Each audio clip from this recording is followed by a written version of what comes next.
Mucha gente dice que los drones se inspiraron en los colibríes, igual que los helicópteros. Si pasan más de 10, 15 minutos y no comen, se mueren. ¿Por qué se acercan mucho al hombre? No porque nos quieran, sino porque saben que somos incapaces de agarrarlos. Y entonces parece que cada noche pasan del reino de los muertos al reino de los vivos. Qué historia más bonita. Aquí no hay lugar común. María del Coro Arismendi nos acompaña hoy. Le agradezco muchísimo que esté en este espacio. Es una bióloga mexicana muy reputada, especialista en aves, ornitóloga, y particularmente en una de ellas que nos va a permitir comenzar la conversación. María, gracias por acompañarnos. Buenos días, gracias por invitarme, al contrario.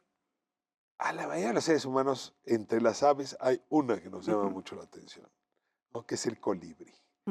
Y bueno, pues usted no es la excepción, sino al revés. Ha dedicado buena parte de su vida como investigadora, como académica, a estudiar esta ave, pero siempre hay un primer momento. ¿Cuál fue ese momento en que el colibrí le dijo, aquí hay alguien en quien usted debería poner su mirada?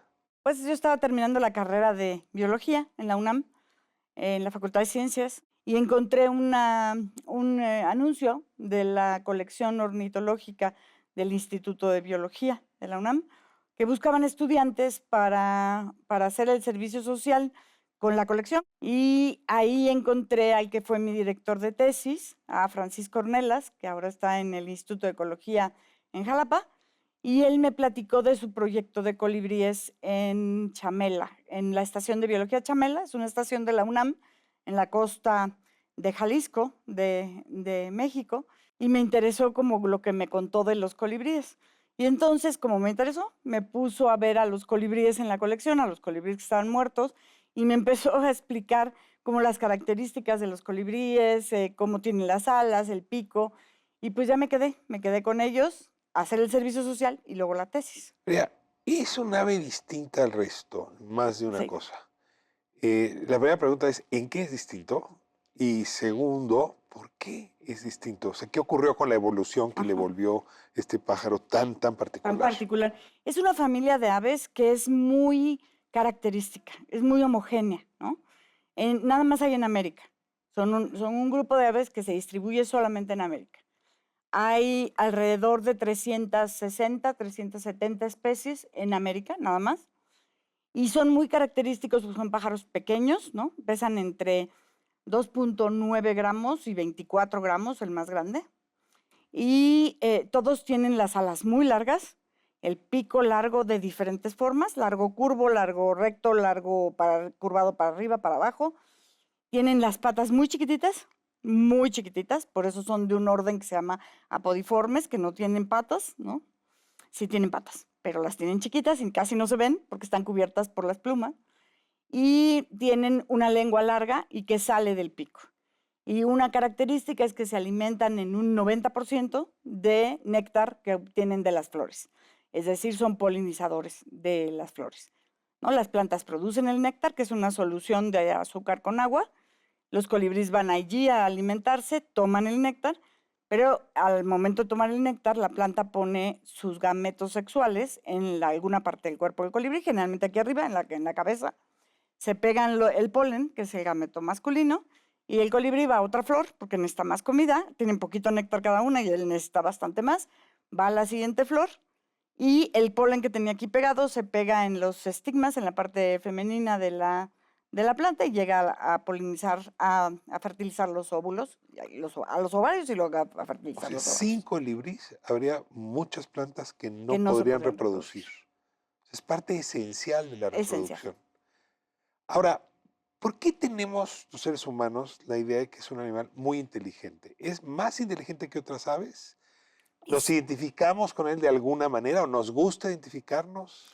Sí, el colibrí tiene dos partes del cuerpo que están muy bien desarrolladas.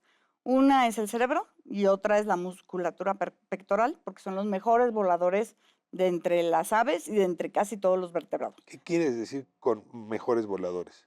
Pueden volar para adelante, para atrás, en todas direcciones, e incluso pueden mantenerse quietos volando. Es un dron. Ajá, es un dron. Mucha gente dice que los drones se inspiraron en los colibríes, igual que los helicópteros, ¿no? O sea, puede hacer ese movimiento de estar así, paradito, y viendo todo alrededor. pueden volar para atrás, pueden volar para adelante, pueden cambiar de dirección rapidísimo y vuelan muy rápido. Un animal de 3, 4 gramos, que es el promedio de ellos, puede volar a 75 o 95 kilómetros por hora, depende Y de qué acelerar muy rápido. aceleran muy rápido. Es un prodigio de la Es un evolución un natural. prodigio. Ahora, ¿por qué los miramos como muy ¿Por qué inteligentes? los ¿Qué hay en su miramos? cerebro? ¿Por qué ese cerebro lo han desarrollado bien? Se ha desarrollado muy bien porque ellos se alimentan de néctar y necesitan, néctar es azúcar con agua. Entonces, como si nosotros nos alimentáramos solamente de azúcar con agua. Es muy bueno porque uno lo metaboliza muy rápido, ¿no? No se necesita deshacer la carne para tener los aminoácidos o lo que sea, no, no, no, no. Se metaboliza muy rápido, en 10 minutos está todo metabolizado y ya tienes la energía. Por eso cuando te sientes mal dices, pues me voy a tomar un refresco o agua con azúcar. Para dar ¿no? un subidón. Así están los colibríes, nada más que entonces necesitas comer todo el tiempo. Si nada más te alimentas de azúcar con agua, necesitas estar comiendo azúcar con agua todo el tiempo, porque a los 10 minutos ya lo metabolizaste, necesitas más. Otra vez, otra vez, otra vez, ¿no? Entonces los colibríes todo el tiempo tienen que estar comiendo. Ahora, se alimentan de flores que generalmente, hay algunas que duran más, pero generalmente duran un día las flores de colibríes. Es decir, lo que yo veo hoy, no lo voy a ver entiendo mañana. qué es una flor de colibrí. Una flor que polinizan los colibríes Ya. duran un día normalmente la flor y se cae la flor. Ya cumplió su función. Ajá. Entonces, lo que un colibrí ve el día de hoy, no lo va a ver el día de mañana. ¿no? Entonces, ellos tienen todo el tiempo que estar buscando qué comer. Porque si pasan más de 10, 15 minutos y no comen, se mueren. O sea, son unas máquinas de comer néctar, ¿no?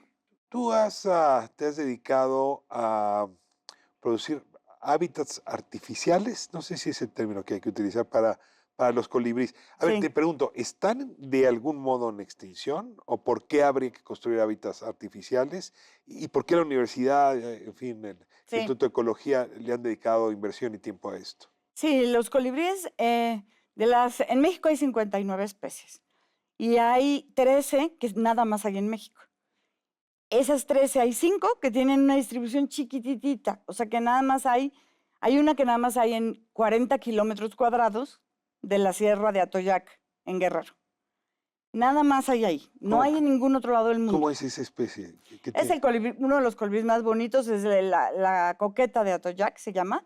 Es un colibrí que tiene un penacho, es muy chiquito, pesa 3 gramos, y es un colibrí con un penacho anaranjado muy bonito, con mucha cortejo, mucha vistosidad, digamos, pero nada más vive en 40 kilómetros cuadrados en esa sierra. ¿Cuántos especímenes hay ahí? Sí, es abundante. Cuando llegas ahí, hay muchos. Hay muchos. Pero hay que llegar ahí, ¿no? Ahora, ¿qué pasaría si la Sierra de Atoyac la convertimos en una ciudad? Sí. 40 kilómetros cuadrados es un poco más que el Zócalo. O sea, no es que sea muy grande, ¿no? ¿Qué pasaría si vamos y construimos una ciudad? Pues acabamos con el colibrí, se extingue del mundo porque nada más hay ahí. Así tenemos 5 especies, un poquito más grandes en distribución, pero que si nosotros acabamos con el hábitat, entonces vamos a acabar con el colibrí. Ahora, los colibríes se acercan mucho al hombre. ¿Por qué se acercan mucho al hombre? No porque nos quieran, sino porque saben que somos incapaces de agarrarlos. No nos tienen miedo. Vuelan demasiado rápido. No tenemos la habilidad, no la tenemos. Lo pueden intentar, ¿no? Podría ser que alguno se pudiera agarrar porque fue el más viejito, porque ya se iba a morir. Muchas cosas podrían pasar, pero en general... ¿Pero poco con una red no se puede? ¿Con una red así como de mariposas? No está fácil. Mira. Entonces, vuelan muy rápido, tienen muy buena vista. Eso lo aprendí hace poco con un oftalmólogo. Tienen muy buena vista, ¿no? Ven muy bien los colores, pueden como mapear el ambiente muy rápido. O sea, decir, bueno, aquí no hay flores, pero si me salgo por esa puerta, ahí hay flores, yo voy a irme por esa puerta. Pero todos los días tienen que hacer ese escaneo, porque necesitan del néctar, ¿no? Comen también un poco de insectos, sobre todo cuando se están reproduciendo. Sí, porque dijiste el 90% es néctar, me quedé pensando, el otro 10 es proteína. Proteína. ¿De dónde la agarran? Pues la encuentran revoloteando, donde hay, por ejemplo, focos con muchos mosquitos o cosas chiquitas. Sacan la lengua y se las comen, sobre todo cuando se están reproduciendo. ¿Se reproducen al vuelo? No. Se reproducen, la hembra se hace cargo de toda la reproducción, o sea, de la construcción del nido, de la puesta de los huevos, ponen 2 huevos, los cuida la hembra, cuando nacen los pollos los alimenta y los saca. El macho y la hembra solamente tienen contacto en el momento de la cópula para la reproducción, nada más en ese momento, y el macho no vuelve a aparecer en la historia reproductiva. Cerramos con la pregunta que nos quedó pendiente. Me empezaste a hablar de Atoyac, ahí en Guerrero, pero tú me estás hablando de que sí hay un esfuerzo por construir hábitats. Ah, sí, claro. En la UNAM y en otros lados, yo empecé a colaborar con una iniciativa en Norteamérica del Tratado de Libre Comercio para la conservación de los hábitats y que se llama el North American Pollinator Protection Campaign. Y ahí se empezó a ver qué era lo mejor para conservar a los polinizadores. Y una idea que salió en este consorcio de Estados Unidos, Canadá y México era hacer jardines para que los polinizadores, no nada más los colibríes, las abejas, las mariposas, los murciélagos, los colibríes, pudieran sobrevivir aún si hacíamos ciudades, ¿no? La Ciudad de México pues es mucho cemento, mucho asfalto. Entonces yo dije, bueno, vamos a intentar hacer un jardín en la Ciudad de México para atraer a los colibríes, ¿no? El primero que se hizo en Estados Unidos fue en la Casa Blanca, igual que en Canadá, en la casa del primer ministro. Y yo hice el primero en México. ¿Que está dónde? En la FES Iztacala. En la FES Iztacala, que es donde tú eres directora. Que es donde yo soy directora. Y uno puede ir a visitar ese... Sí, claro, nada más hacen... Sí, no hay colibríes enjaulados. No. Es un jardín a donde llegan los colibríes a comer. Llegan muchos. ¿Qué característica tiene? ¿Muchas flores? Muchas plantas que van floreciendo de manera secuencial. O sea, hay unas que florecen en enero, otras en febrero, otras en marzo, y así las escogimos. La FES Iztacala las cuidamos con los estudiantes, o los estudiantes las cuidan. ¿Quién me va a explicar por qué pensamos que los muertos nos visitan en forma de colibrí? Yo tengo una teoría. A ver, dímela antes de irse. Puede que los antropólogos tengan alguna otra, yo soy bióloga. Eso se ha gestado en la mente humana porque los colibríes tienen una característica en la noche, no pueden pasar toda la noche sin comer. Tienen que pasarla porque no comen de noche, ¿no? Pero si hace frío, como aquí, que en la noche baja mucho la temperatura, los colibríes, para no morirse sin comer toda la noche, lo que hacen es entrar en una cosa que se llama torpor. El torpor es como una hibernación, pero noche con noche, ¿no? Cada noche pasa eso. Entonces el colibrí deja caer su metabolismo al metabolismo basal y se queda como si estuviera muerto, como una paleta, así como congelado. Como zombie. Como un zombie, agarradito de una rama y se queda. Tú llegas en la noche, si tienes la suerte de encontrarlo, llegas en la noche, lo agarras y no pasa nada, el colibrí está como si estuviera muerto. Yo creo que nuestros antepasados, que sí tenían mucho contacto con la naturaleza, encontraban estos colibríes. Entonces uno agarra a ese colibrí y te lo pones en la mano, ¿no? Porque dices, ay, se murió, pobrecito, y lo empiezas a... Y entonces cuando se calienta con el calor de tu mano, sube su metabolismo y entonces vuela. Y entonces parece que cada noche pasan del reino de los muertos al reino de los vivos. Qué historia más bonita. Y entonces por eso pueden traer mensajes del reino de los muertos al reino de los vivos. Y por eso visitan los colibríes. O eso es lo que nosotros creemos, ¿no? Y es cierto, los colibríes, uno sí genera como cierta empatía con los colibríes. A mí muchas veces, si estoy haciendo una entrevista o algo en un lugar abierto, vienen los colibríes y pasan por ahí, ¿no? Ya me pasó 2 o 3 veces. Y todo el mundo dice, ¿cómo los llamaste? No los llamé. Vinieron porque uno genera como cierta empatía con ellos, de alguna manera, que te visitan, ¿no? Si yo fuera colibrí, no solamente te visitaría, te entrevistaría. Muchas gracias. Qué privilegio escucharte. Muchas gracias. Gracias, Medeco. Nos encontramos en la siguiente charla. Muy bien, muchas gracias. Hasta la próxima semana, 10 de la noche, ADN Noticias. Aquí no hay lugar común.